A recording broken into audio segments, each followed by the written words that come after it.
الحمد لله رب العالمين والصلاة والسلام على سيد المرسلين. أما بعد, Allah Tabaraka wa Ta'ala tells us in His glorious book in Surah Al-Qasas, chapter 28, in the beginning of verse 76.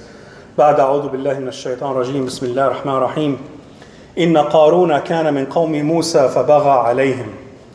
Indeed, Qarun was from the people of Moses, but he tyrannized them. Now, Qarun is in the Bible is Kora, is the English name for him.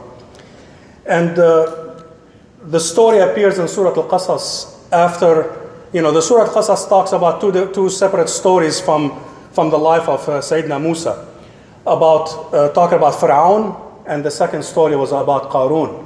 And both of these represent the tyranny of power with Fir'aun and the tyranny of wealth in Qarun. And those are two specimens of human behavior that Allah tells us about so we can avoid and not get into the same trap.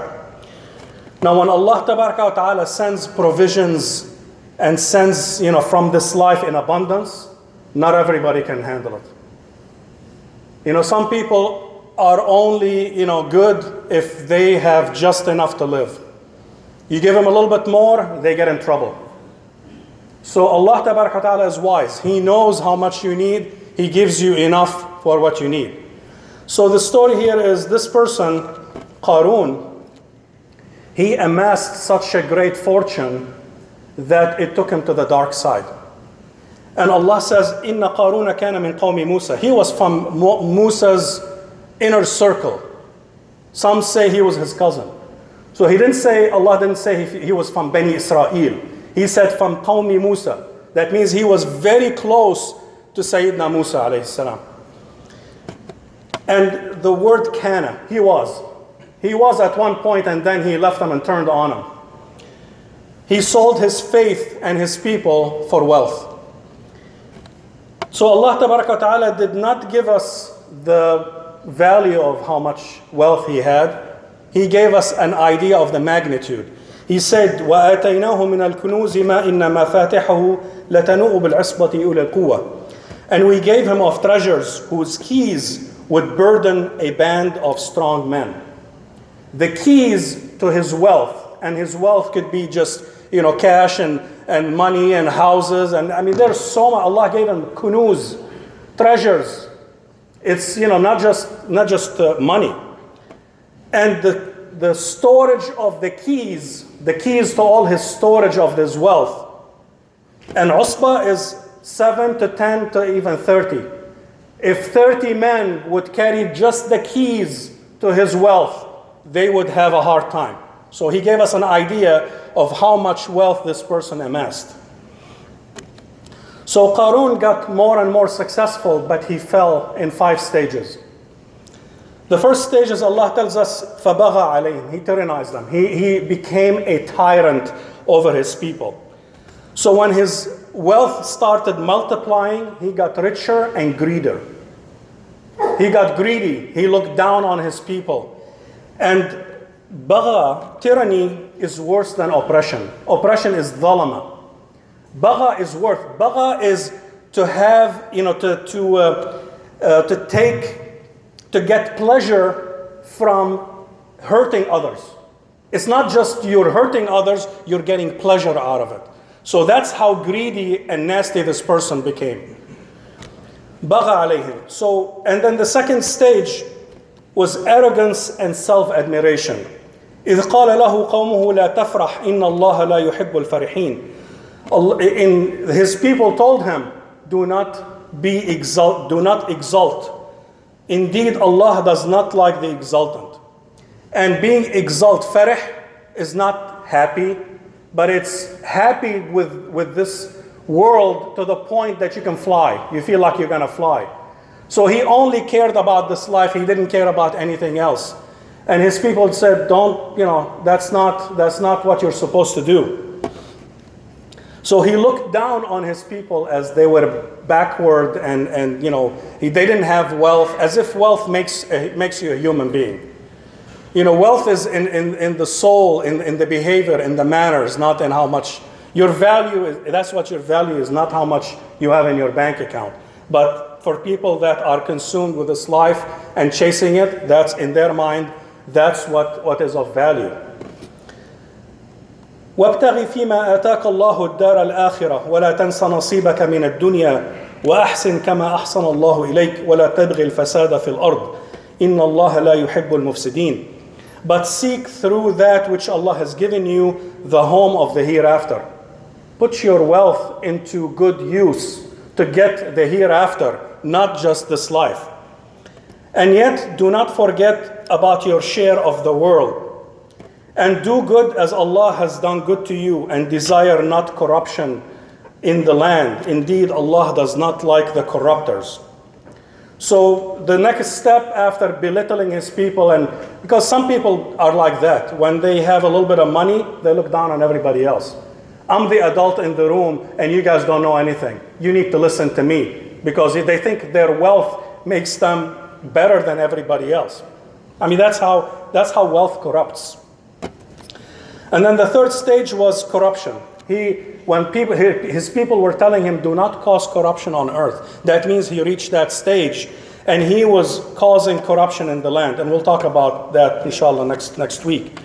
So his wealth grew illegitimately. It grew so fast.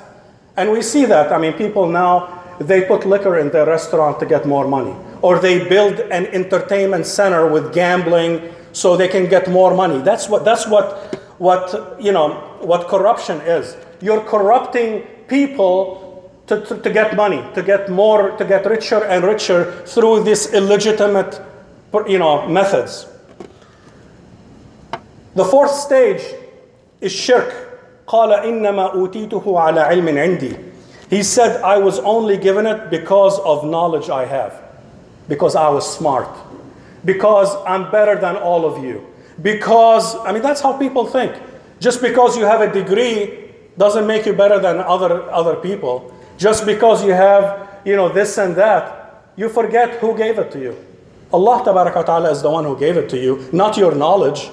When you become successful, it's through Allah's favors, not your anything that you've done. These are all favors from Allah. And that's what Tawheed teaches us, is do not commit shirk. Do not put yourself as equal with Allah. Allah is the provider, not you. You are the means. You do your effort, but the provision comes from Allah. That's how a believer thinks of it. So never forget Allah's bounties when you see them.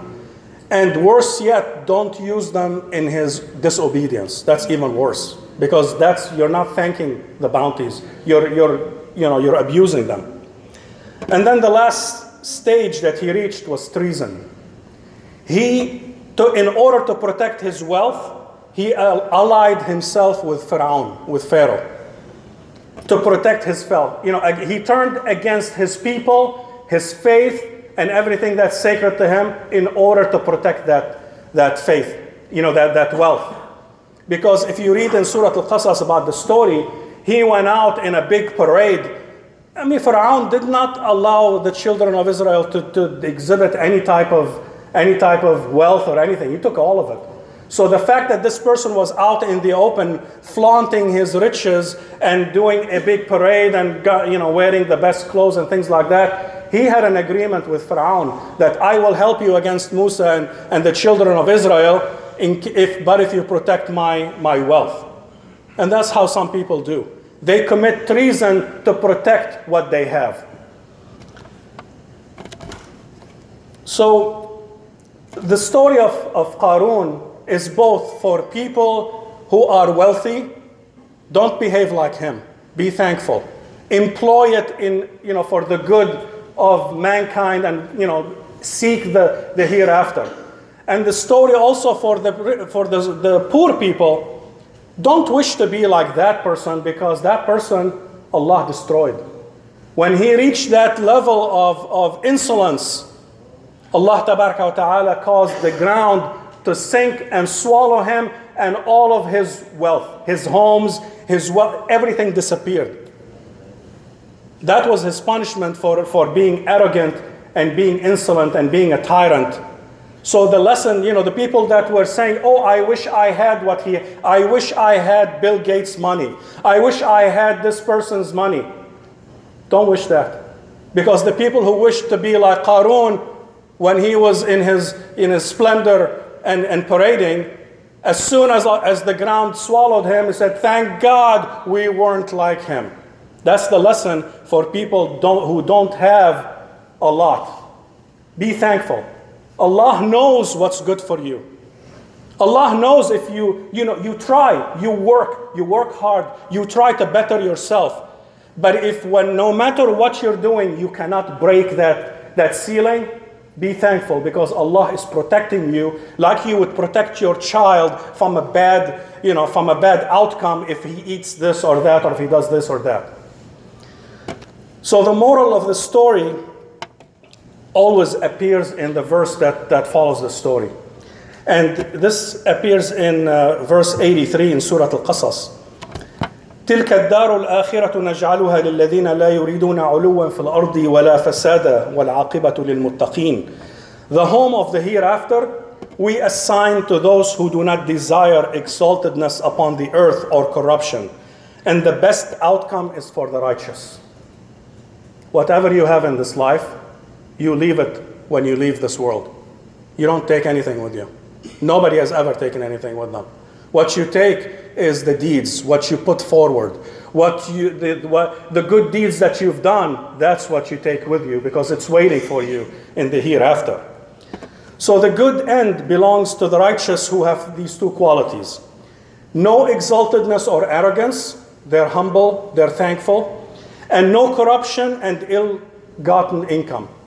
They seek to get whatever Allah sends them through lawful ways, and they employ it in His pleasure. So we should ask ourselves, does this story apply to us in one form or another? Because wealth, when the world opens its arms and wealth comes in, not everybody can handle it. Some people change. So when wealth grows faster than faith, it causes an imbalance. And that imbalance is disastrous. So it is admirable to strive and try to do the best that you can and be successful, but make sure you have these three safety factors. A strong faith, that's the first one. A strong belief in Allah. Because wealth with weak faith corrupts. It's a disaster. The second one is a good upbringing. Good values, good manners. If you raise your children right and you instill those good manners in them, they may stray a little bit, but eventually they'll come back. So you have to have those values, the good upbringing, the Islamic values that Allah loves to have in a person. And the third one, surround yourself with good company, with righteous people that will tell you you have changed. Qarun did not appreciate anybody telling anything. I know, you don't know. That's the attitude he took. When people told him, this is wrong, don't do that. I know better. Don't do that. If you surround yourself with righteous people, with good people, and they tell you, why are you doing this? This is not good. Listen to them. Surround yourself with good company, and they will help you stay grounded and stay on the straight path. So, in conclusion, we should trust in Allah Ta'ala. He is wise. He could give you anything you want, but He won't, because He knows what is good for you and what is not good for you. We don't know what's good for us. We always want more, and Allah is wise. So if He did not give you everything that you want, be thankful. Because if He did, it may have corrupted you and may have led you to disaster. So be thankful for whatever you do, whatever you have. Work hard and rely on Allah and stay grounded in the faith. أقول قولي هذا واستغفر الله لكم فاستغفروه إنه الغفور الرحيم.